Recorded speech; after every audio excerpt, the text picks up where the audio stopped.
નમસ્કાર વિદ્યાર્થી મિત્રો, ધોરણ 12 વિષય સંસ્કૃત પાઠ નંબર 4 સજ્જુહુદીહ પાવકમ જટાધારી બની અગ્નિમાં હોમ કરો.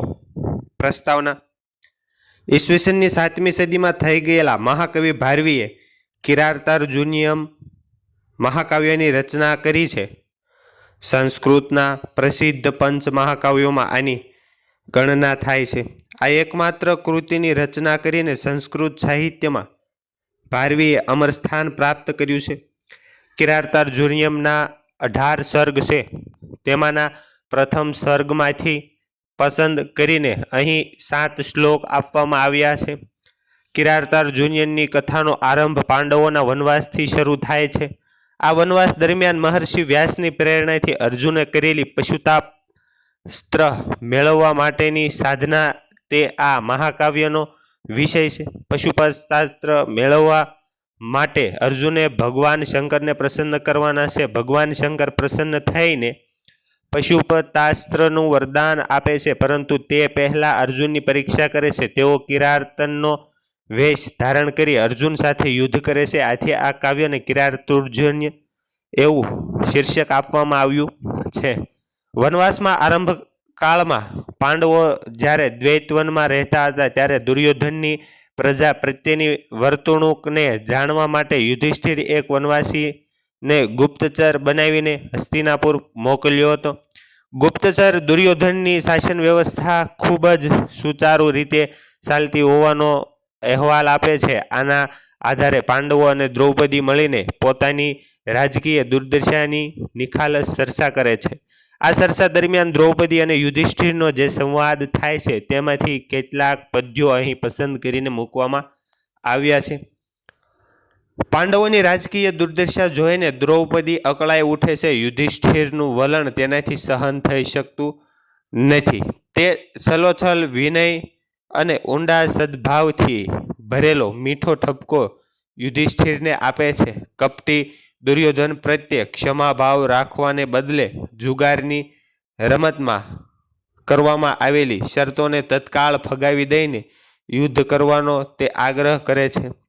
દ્રૌપદીની આ તેજસ્વી વાણીમાં સ્ત્રીના વ્યક્તિત્વનું ઉત્તમ પ્રતિબિંબ ઝીલાયું છે. પાઠના દરેક પદ્યમાં વંશસ્થ સંધનો ઉપયોગ કરવામાં આવ્યો છે.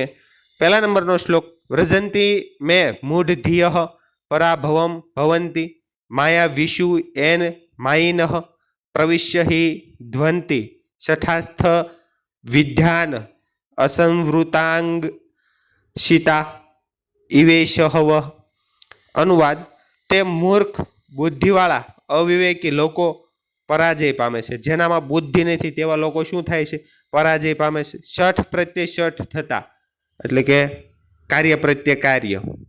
દુષ્ટો તે પ્રકારના સીધા સાદા અવિવેકી જે વિવેક વગરના છે તેવા કવચ વગરના શરીરવાળા મનુષ્યોના હૃદયમાં પેસી જઈ તીક્ષ્ણ બાણોની જેમ તેમનો નાશ કરે છે. પછી અવંધ્ય કોપસ્ય નિહંતુ પરાદામ ભવંતી વશ્યાહ સ્વમેવ દેહિનઃ અમર્ષ શૂન્યેન જનસ્ય જંતુના ન જાત હાર્દેન ન વિદિશાદર. જેનો ક્રોધ સફળ છે, જે ક્રોધને સફળ રીતે પ્રાપ્ત કર્યો છે, તેના કંટ્રોલમાં રાખી શકે છે તેવા આપત્તિને હરી લેનાર પુરુષોને લોકો પોતાની મેળે જ વશ થાય છે. ક્રોધ રહિત વ્યક્તિ લોકોની સ્નેહી બને છે. લોકોને તેની તરફ આદર નથી અને શત્રુ બને તો તેનો ભય નથી. જે માણસ ક્રોધ રહિત છે તે. પછીનું. હમા અહમ વેદ ન તાવકી ધિયમ વિચિત્ર રૂપાહ ખલુ શીતવૃતય વિચિંત્યન્ત્યા ભવદાપદમ પરામ રુજંતી ચેતઃ પ્રસભમ મમાધરય. અનુવાદ. હું તમારી આ બુદ્ધિને જાણી શકતી નથી. ખરેખર મનોવૃત્તિઓ જુદા જુદા પ્રકારની હોય છે. મનની વૃત્તિ, મનની ઈચ્છાઓ તમારી મોટી આપત્તિનો વિચાર કરનારી એવી મનોવ્યથાઓ મારા દ્રૌપદીના ચિત્તને બળપૂર્વક ભાંગી નાખે છે. આવનાર જે કાંઈ યુદ્ધ છે, આપત્તિઓ છે, એની જે કાંઈ મનની સ્થિતિ છે એ દ્રૌપદી એવું કહે છે કે મારા બળને ભાંગી નાખે છે. દ્વિષનિમિતા યદિયમ દશા તતઃ સમૂલ મૂલયતીવ મે મનઃ પૌરપર્યાસિત વીર્ય સંપદામ પરાંભવો અપ્યુસવ એવ માનીનામ. કારણ કે આ દેશ અથવા તો આ દશા શત્રુઓને લીધે છે, બરોબર, આ દશા છે એ શત્રુઓને લીધે છે. તેથી તે મારા મનને જાણે સમૂળગું ઉખેડી નાખે છે.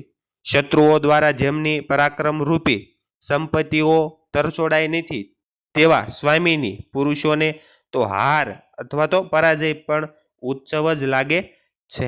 પછીનો વિહાય શાંતિનમ નૃપ ધામ તત્પુનઃ પ્રસિદ્ધ સંદેહી વધાય વિદિશામ વ્રજંતી શત્રુન ધ્યુય નિહ સ્પૃશા શમેન સિદ્ધિમ મુનિયો ન ભૃભૂત.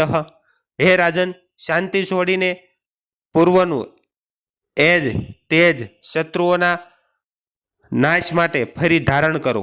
પ્રસન્ન થાઓ, શત્રુઓ તરછોડીને નિસ્પૃહી મુનિઓ શમથી સિદ્ધિ પ્રાપ્ત કરે છે, રાજાઓ નહીં. પછીનું આવે છે પુરઃસરા ધામવતામ યશોધના સદુહુ સહમ પ્રાપ્ય નિકારમી દૃશ્યમ ભવાદૃશા સ્વેદ ધ્રિકુર્તે રતિમ નિરાશ્રયા અંત હતા મનસ્વિતા. તેજસ્વીમો અગ્રેસર યશરૂપી ધનવાળા આપના જેવાઓ પણ અત્યંત અસહ્ય એવા અપમાનને પ્રાપ્ત કરીને જો સંતોષ રાખશે તો અરે નિરાધાર બનેલ મનસ્વીપણું મરી જશે. પછીનું અથ ક્ષમા એવ નિરસ્ત વિક્રમશી રાય પર્યસી સુખસ્ય સાધનમ વિહાય લક્ષ્મીપતિ લક્ષ્મ કામુર્કમ જટાધર સુજ્જુહ ધીહ પાવકમ. હવે પરાક્રમનો જેમણે ત્યાગ કર્યો છે તેવા તમે લાંબા સમય સુધી ક્ષમાને જ જો સુખનું સાધન માનતા હો તો પછી રાજસિંહ રૂપ ધનુષ્યને છોડીને જટાધારી બની અગ્નિમાં હોમ કરો. વિકલ્પ કે નિચિતાહ ઈશવ ઇવ ધ્વનિ શઠા કેશામ જનાનામ પરાભવ અપી ઉત્સવ ભવતી માનીનામ પ્રસિદ્ધ સંદેહી ખાલી જગ્યા વિદિશામ વધાય નિસ્પૃહા મુનેય કથમ સિદ્ધિ વર્તતે શમેન લક્ષ્મીપતે લક્ષ્મ કિમ કામુર્કમ. તો વિદ્યાર્થી મિત્રો, જો આપને પાઠ ગમ્યો હોય તો લાઇક, શેર અને સબસ્ક્રાઇબ કરવાનું ભૂલતા નહીં. મળીએ આગળના વિડીયોમાં. આભાર, થેન્ક યુ, ધન્યવાદ. સંસ્કૃત સરળ સાથે જોડાયેલા રહેજો.